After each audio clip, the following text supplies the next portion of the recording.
अगदी रसरशीत, मऊ, पटकन तोंडात टाकताच विरघळणारे मोतीचूरचे मोदक कसे करायचे ते आज बघणार आहोत. हाय, हॅलो, नमस्ते फ्रॉम इंडियन किचनमध्ये आपलं मनापासून स्वागत.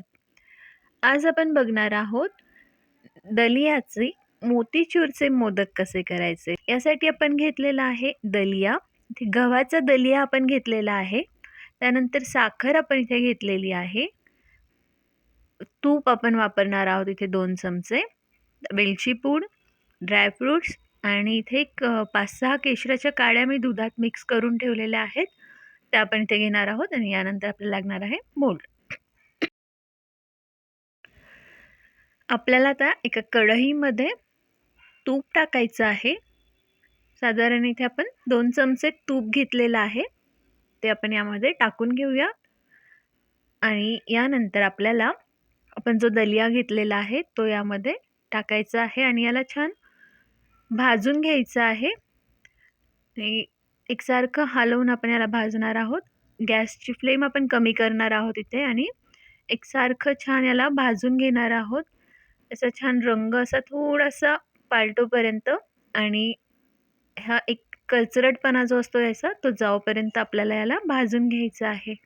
तर हे भाजला गेलेला आहे कसं समजायचं, तर याचा एक असा खमंग सुवास सुटतो. तो यायला लागला की आपण समजायचं आपला दलिया भाजला गेलेला आहे.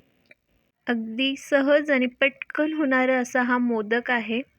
आपल्याला गणपतीमध्ये बरीच गडबड असते. बरंच काय-काय करायचं असतं आणि आपली इच्छा असते की मोदक छान आपले वेगवेगळे घरच्या घरी तयार व्हावेत. तर त्याकरता हा अगदी सोपा आणि मस्त प्रकार आहे. तर यामध्ये आपण टाकणार आहोत पाणी. आपला दलिया छान भाजला गेलेला होता. तर यामध्ये आपल्याला टाकायचं आहे पाणी. इथे आपण दलिया 1 वाटी दलिया म्हणजे 1 कप दलिया घेतलेला होता. त्याकरता आपण इथे तिप्पट पाणी घेतलेलं आहे. म्हणजे 3 कप पाणी आपण इथे वापरलेलं आहे. आता याला आपल्याला झाकून शिजवून घ्यायचं आहे. मध्ये-मध्ये थोडंसं आपण याला हलवणार आहोत म्हणजे ते एकसारखं होईल. तर ह्याच पद्धतीने जर तुम्हाला हे कुकरला लावायचं असेल तरी देखील तुम्ही हे कुकरला लावू शकतात. फक्त पाणी इथे आपल्याला 1.5 पट वापरायचं आहे कुकरला.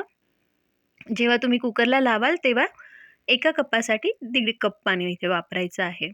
तर तुम्ही इथे बघू शकता हे आपलं छान शिजलेलं आहे. याला मी मध्ये-मध्ये हलवलं होतं. झाकण ठेवून तसंच ठेवायचं नाही आपल्याला. याला थोडंसं हलवत राहायचं आहे मध्ये, जेणेकरून हे खाली लागणार नाही. आणि इथे तुम्ही इथे बघाल पाणी एकदम आपलं परफेक्ट प्रमाण झालेलं आहे.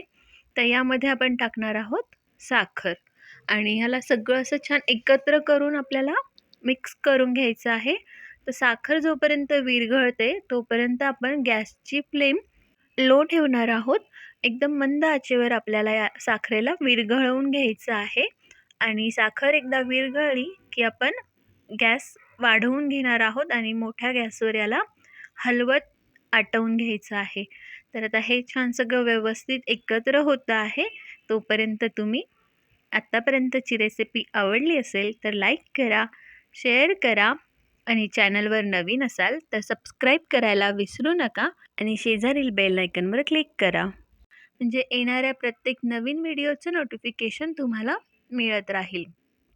त्याचप्रमाणे आता आपण ह्याच पद्धतीने अजून मी बरेच मोदकांच्या रेसिपीज यानंतरही टाकणार आहेत. गणेश चतुर्थीपर्यंत तुम्हाला बऱ्याच मोदकांच्या रेसिपीज आपल्या चॅनलवर बघायला मिळतील. तुम्ही इथे आता बघू शकतात आपली साखर विरघळलेली आहे आणि आपलं जे मिश्रण आहे ते असं पातळसर झालेलं आहे. त्यामुळे इथे आपण गॅस मोठा केलेला आहे आणि आता सतत हलवत आपल्याला याला घट्टसर गोळा करून घ्यायचा आहे. तर इथे तुम्ही बघाल असं साखर आपली व्यवस्थित विरघळलेली आहे. तर यामध्ये आता आपण टाकणार आहोत वेलची पूड. 1 चमचा वेलची पूड आपण इथे घेतलेली आहे आणि यामध्ये आपण ज्या केशराच्या काड्या दुधात ठेवल्या होत्या भिजत, ते दूध आपण यामध्ये टाकणार आहोत. यामध्ये तुम्हाला जर आवडत असेल तर तुम्ही रंग देखील वापरू शकतात. आपण मोतीचूरचे मोदक बनवत आहोत, त्यामुळे तुम्हाला इथे जर रंग वापरायचा असेल तर तुम्ही वापरू शकतात. रंग अगदी ऑप्शनल आहे. आपल्या मिश्रणाचा गोळा इथे आता छान तयार होत आलेला आहे. आपण आता ह्या स्टेजला इथे गॅस बंद करणार आहोत आणि मिश्रण थोडंसं आपल्याला थंड करून घ्यायचं आहे.